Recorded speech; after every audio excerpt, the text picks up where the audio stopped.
Welcome back to Kavitha Chris channel. இன்றைக்கி நம்ம சேனலில் ஹோம்மேட் வீட் நூடுல்ஸ் எப்படி வீட்டிலே பண்ணலாம் அப்படின்றதான் பார்க்க போகிறோம். கடையில் வாங்குகிற நூடுல்ஸ்க்கும் இதுக்கும் டேஸ்ட்டு பார்த்திங்கன்னா கொஞ்சம் தான் டிஃப்ரென்ஸ் இருக்கும். ஆனால் நம்ம இந்த மாதிரி குடமிளகாய் எல்லாம் போட்டு நம்ம பண்ணும்போது எக்ஸாக்ட் டேஸ்ட் உங்களுக்கு கிடச்சிடும். ரொம்ப ஹெல்த்தி கூட. குழந்தைங்களுக்கு இந்த மாதிரி பண்ணி கொடுத்திங்கன்னா ரொம்ப ஹெல்த்தியான ஒரு ரெசிபி. வீட்லேயே அவங்களுக்கு பிடிச்சமானதை நம்ம பண்ணி கொடுத்த மாதிரி இருக்கும். ஸோ வாங்க வீடியோக்குள்ளே போய் பார்க்கலாம். செஷ்வான் நூடுல்ஸ் எப்படி பண்ணுறது அப்படின்ற ரெசிபி இந்த வீடியோவில் நான் இன்க்ளூட் பண்ணல. ஏற்கனவே எக் நூடுல்ஸ் எப்படி பண்ணுறது அப்படின்றத நம்ம சேனலில் ஏற்கனவே அப்லோட் பண்ணியிருக்கேன். அந்த வீடியோவோட லிங்க்கை கீழே டிஸ்கிரிப்ஷன் பாக்ஸில் கொடுக்குறேன். பார்க்காதவங்க அதை செக் பண்ணி எப்படி பண்ணுறது அப்படின்றத பார்த்துக்கோங்க. சவுத் இண்டியன் ஸ்டைலில் எந்த சாஸும் யூஸ் பண்ணாமல் பண்ணியிருப்பேன். இப்போ ஹோம்மேட் நூடுல்ஸ் பண்ண ஸ்டார்ட் பண்ணிடலாம். 1 கப் அளவு மாவு எடுத்திருக்கேன். 2 பேருக்கு ரொம்ப தாராளமாக கரெக்டாக இருக்கும் இந்த மாவு.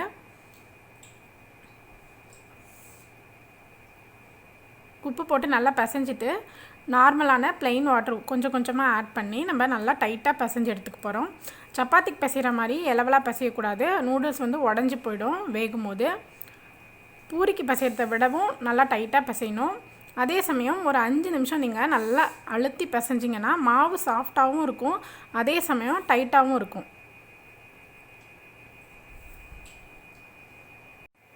தேவையான அளவு தண்ணி ஊற்றி பிசைஞ்சிட்டேன். இப்போ ஒரு 5 நிமிஷம் நல்லா டைட்டாக பிசைஞ்சு எடுத்துக்க போகிறேன். மாவு சாஃப்டாகிற அளவுக்கு பிசைய போகிறேன். அதுக்கப்புறமா கொஞ்சமாக எண்ணெய் சேர்த்து மேலே அப்ளை பண்ணிவிட்டு நீங்கள் ட்ரை ஆகாமல் ஒரு காட்டன் கிளாத்தை போட்டு மூடி வச்சுடுங்க.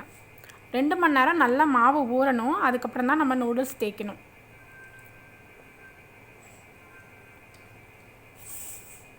பாருங்கள், மாவு நல்லா சாஃப்டாகிடுச்சு. இப்போ ஆயில் அப்ளை பண்ணிவிட்டு காட்டன் கிளாத் போட்டு மூடி வச்சிடலாம். 2 மணி நேரம் ஊறினதுக்கு அப்புறமா மறுபடியும் இந்த மாதிரி ஒரு 2 நிமிஷம் நல்லா பிசைஞ்சிக்கலாம். அதுக்கப்புறமா இந்த மாதிரி சப்பாத்தி மாதிரி நல்லா மெலிசா உங்களுக்கு எந்த அளவுக்கு நூடுல்ஸ் குண்டாக வேணுமோ நீங்கள் அந்தளவுக்கு இதை நல்லா தேய்ச்சிக்கணும். சப்பாத்தி கட்டை சின்னதாக இருக்கும். நல்லா பெருசாக தேய்ச்சோன்னா நூடுல்ஸ் நல்லா நீட்டாக கிடைக்கும். அதனால் நான் இருக்கிறதுலே பெரிய பிளேட்டாக எடுத்து அந்த பிளேட்டில் தேய்ச்சிட்ருக்கேன். எல்லா மூலையிலையும் இந்த மாதிரி நல்லா அழுத்தி தேய்ச்சிக்கோங்க. மாவு தேய்க்கும் போதும் நல்லா ப்ரெஸ் பண்ணி தேய்க்கணும். அதுக்கப்புறமா கொஞ்சமாக மாவு இந்த மாதிரி 2 சைடும் தேய்ச்சிட்டு மறுபடியும் நம்ம தேய்க்க ஆரம்பிக்கலாம்.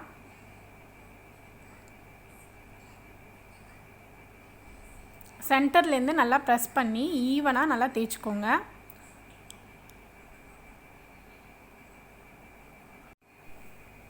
இப்போ மாவை எப்படி மடிக்கணும் அப்படின்றத உங்கள்கிட்ட காட்டுறேன். இன்னொரு தடவை காட்டுறேன் பாருங்கள். நம்ம பரோட்டாக்கு எப்படி மடிப்போமோ அந்த மாதிரி அதை விட கொஞ்சம் லென்த்தியாக மடிக்கணும். மடிச்சுட்டு உங்களுக்கு அந்த சைடும் எப்படி இருக்குது மடிப்பு அப்படின்றத காட்டுறேன்.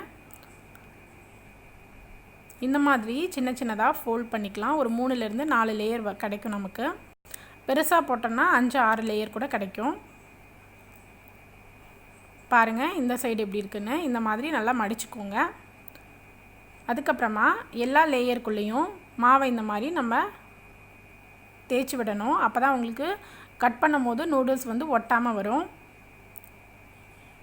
இதுக்கு கொஞ்சம் நிறைய மாவு நம்ம சேர்க்குற மாதிரி இருக்கும். அதுக்கப்புறமா இந்த மாதிரி ஒரு பெரிய கத்தியை வச்சு உங்களுக்கு எந்த திக்னஸில் வேணுமோ அந்தளவுக்கு நீங்கள் கட் பண்ணிக்கலாம்.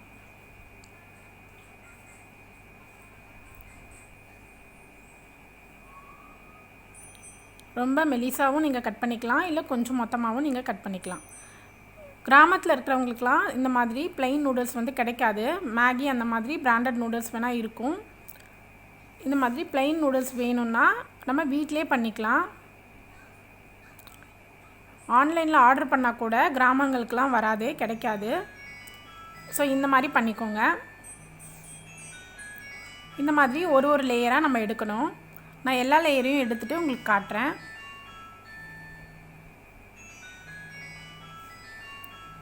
இதுதான் நம்மளோட ஹோம்மேட் நூடுல்ஸ்.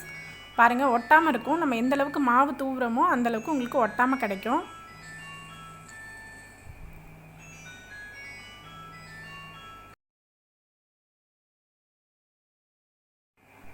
நூடுல்ஸை லைட்டாக உதறினீங்கன்னா எக்ஸ்ட்ரா மாவுலாம் வந்துடும். நம்ம ஹெவியாக உதறக்கூடாது. இப்போ ஹோம்மேட் நூடுல்ஸை உங்களுக்கு வேக வச்சு காட்டுறேன். தேவையான அளவு தண்ணி எடுத்துக்கோங்க. அதில் ஒரு அரை ஸ்பூன் மட்டும் எண்ணெய் விட்டுக்கலாம். அப்போ தான் நம்மளுக்கு நூடுல்ஸ் ஒட்டாமல் கிடைக்கும். உப்பும் நம்ம மாவில் போட்டிருக்கோம், இருந்தாலும் இன்னும் கொஞ்சம் ஆட் பண்ணிக்கலாம். தேவையான அளவு சேர்த்துக்கோங்க. தண்ணி நல்லா கொதிச்சதுக்கப்புறமா நம்ம நூடுல்ஸ் இதில் ஆட் பண்ணிக்கலாம். முடிஞ்ச அளவுக்கு எக்ஸ்ட்ரா மாவை உதறி விட்டுருங்க. அப்படி இல்லைன்னா கூட பரவாயில்ல, வேகும் போது தண்ணியில் போயிடும்.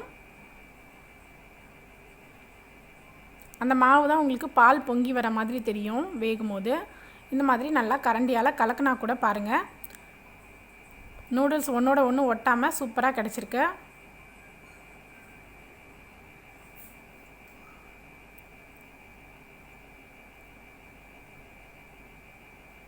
அப்பப்போ வெந்துருச்சா பாருங்கள். ஒரு 6 மினிட்ஸ் ஆகும் இந்த நூடுல்ஸ் வேகிறதுக்கு.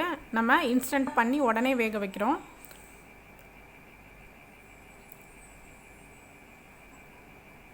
உப்பு பத்தல, அதனால நான் இன்னும் கொஞ்சம் சேர்த்துக்கிறேன்.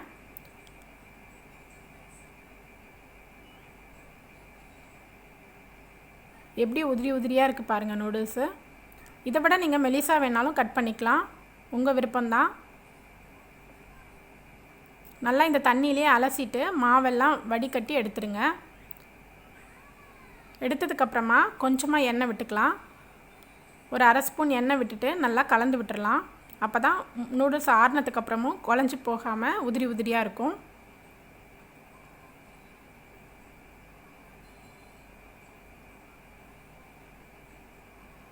இந்த மாதிரி எண்ணெய் சேர்த்துட்டு 2 கரண்டியால் நல்லா கலந்து விட்டுடலாம்.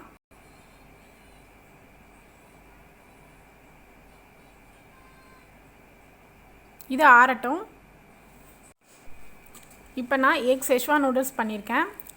பாருங்கள் எப்படி உதிரி உதிரியாக நம்ம கடையில் வாங்குகிற நூடுல்ஸ் மாதிரியே வந்திருக்கு. டேஸ்ட்டும் அப்படியே தான் இருக்கும், கொஞ்சம் தான் டிஃபர் ஆகும். டிஸ்கிரிப்ஷன் பாக்ஸில் லிங்க் கொடுக்குறேன். அவ்வளோதான், நம்மளோட ஹோம்மேட் ஹெல்த்தி வீட் நூடுல்ஸ் ரெடி ஆகிடுச்சு. கண்டிப்பாக எல்லோரும் வீட்டில் ட்ரை பண்ணி பார்த்துட்டு உங்களோட ஃப்ரெண்ட்ஸ்க்கும் ஃபேமிலிஸ்க்கும் மறக்காமல் ஷேர் பண்ணுங்கள். இன்னொரு வீடியோவில் பார்க்கலாம்.